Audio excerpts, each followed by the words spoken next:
guys, it's Lori. Welcome back to Pizazz Studios. Today I am actually about to mix up some paint for a Dutch pour, and I'm using Artist Loft Flow acrylic white paint. This is going to be my base coat. So I just thought I'd show you what I was doing. I thought this might be helpful to you if you needed a little assistance on a Dutch pour consistency. I do recommend a scale. It's basically like a kitchen scale.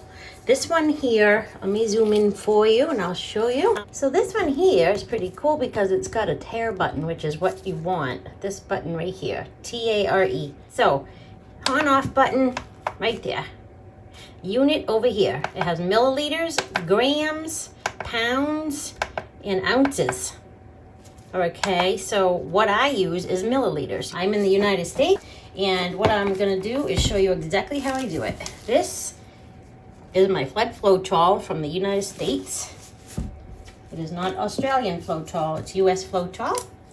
Okay, so now I'm using this cup today because this is what I have. I'm gonna do this painting fairly quick after I mix this up, so I wanted to show you. It's just an empty coffee cup. These little strainers are awesome. I get these at like the dollar store. They come in multiple sizes. There's a large one and a small one. This is what I use to strain Floetrol. It's awesome. I've had this for a year. It hasn't rusted or discolored or anything. I mean, it's got a little bit of dried Floetrol in it, but it's really not bad at all, considering it's been a year of using this. And this is a good small one for like smaller cups and things like that. So I'm not going to use that one today. I'm going to use the large one. The large one I'm using because I have a large cup. I place it right on top of the cup. It's great. So take your scale, you turn it on, put your cup up there. See, it's already reading 14 milliliters, so that cup weighs 14 milliliters. I put on my strainer, it now weighs 30 milliliters. We don't want that to be included in our paint measurements, so we have to zero that out. Hit the tare button, it'll go back to 0 milliliters. These scales you can get at a kitchen store. You can get it on Amazon. Take your Floetrol, shake it very well. I already shook it before I started recording, but I gave it a quick little shake now too. Dump your Floetrol right into your cup through your strainer because Floetrol can get very clumpy and has some really icky stuff in there. Now, my typical consistency for a Dutch pour is 80, 40, 30. So what I mean by that is 80 milliliters of Floetrol. In this case, I'm doubling it because I'm making a bigger batch. See, I'm already at 85 milliliters. So double the 80 for a double batch. So I'm going to do 160 milliliters.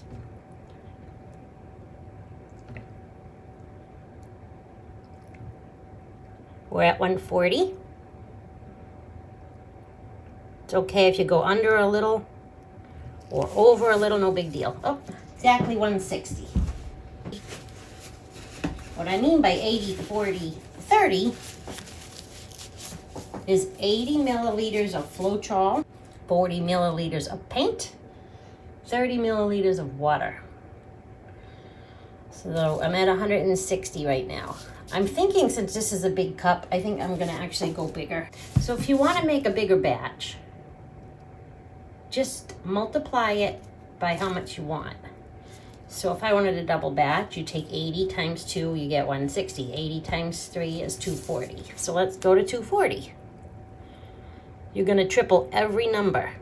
Not just the Floetrol, but all of them. Your paint, your Floetrol, your water. Okay, so we're at 240. So 240 milliliters of Floetrol. Then you can just take this off. Give it a shake, shake off any excess Floetrol there, and then go rinse this out right away if you can, because then your Floetrol won't dry in there. Now you see when we took the strainer off, this dropped down to 221. Zero this back out to 0. So now we're at 0 milliliters, but leave your cup of Floetrol on your scale. Now take your paint, whatever paint you want. You can use any color you want, any brand you want. I happen to be using Artist Loft Flow acrylic. Since I said 80, 40, 30, I tripled it. So 80 times 3 was what, 240, and then 40 times 3, 120. So we want 120 milliliters of paint. You put this right into your Floetrol. This bottle is nearly empty. My apologies for these noises and weird things, but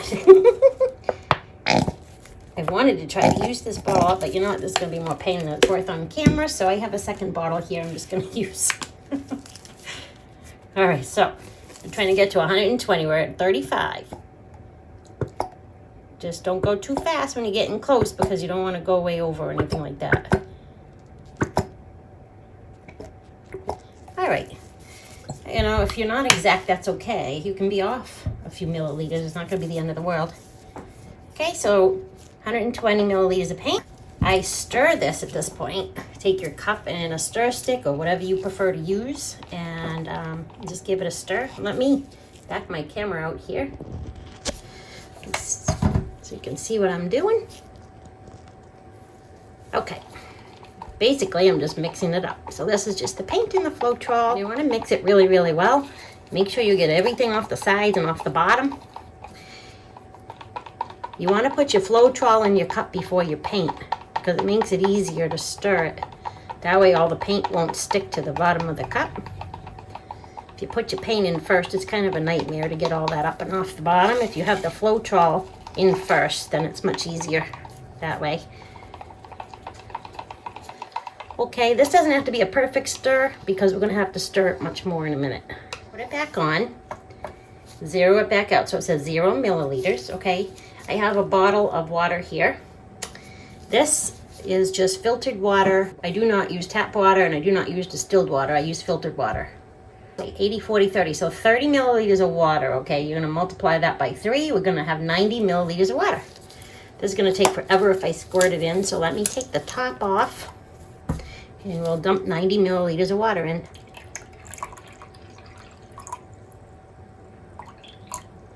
We're at about 42. And there we go. Wow, look at that. I am like very precise today. 90 milliliters of water. Let me zoom in for you a little bit so you can see. All right, 90 milliliters. Now that you've added your water, get your stick again and just give this a good old mix. You can turn your scale off, move it aside.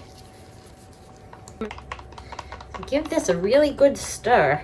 Make sure you get all the paint off the bottom and the sides, like I said before, and your stick as well, of course. This is going to be extremely runny. And it should be for a Dutch pour, because you need that paint to move.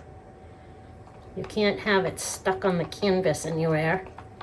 You need it to be able to flow and move. So if you can see this,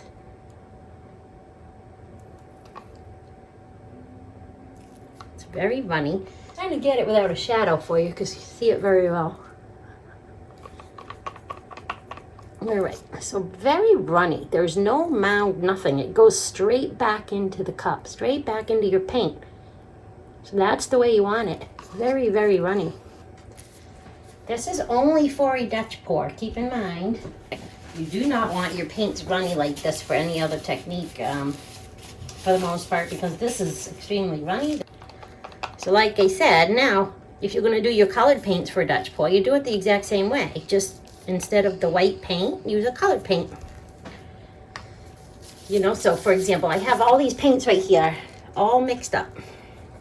What I do is I put them in here. I write down what it is. So I got 80, 40, 30. Those are my measurements. That way I know how I mixed it. And I also write the color on the side of the cup. So I know what color I'm using. I have a whole bunch of paint all mixed up, ready to go. I spent a good few hours the other day making up new paints so that I could go ahead and do a few paintings this week. So I'm ready to go, but I needed to make the base coat, so I needed some white. So I thought I'd take a short video for you, show you how I go about doing that. So I hope that helps you. If you find my videos helpful, I sure would appreciate it if you could subscribe and hit the like button. Leave me any comments, any questions, anything I may have forgotten down in the description box. I'll be more than happy to get back with you. And I will try and answer all your questions if you have any. And that's about it. So thank you very much for joining me. I'll see you again on the next video. Take care now. Bye-bye.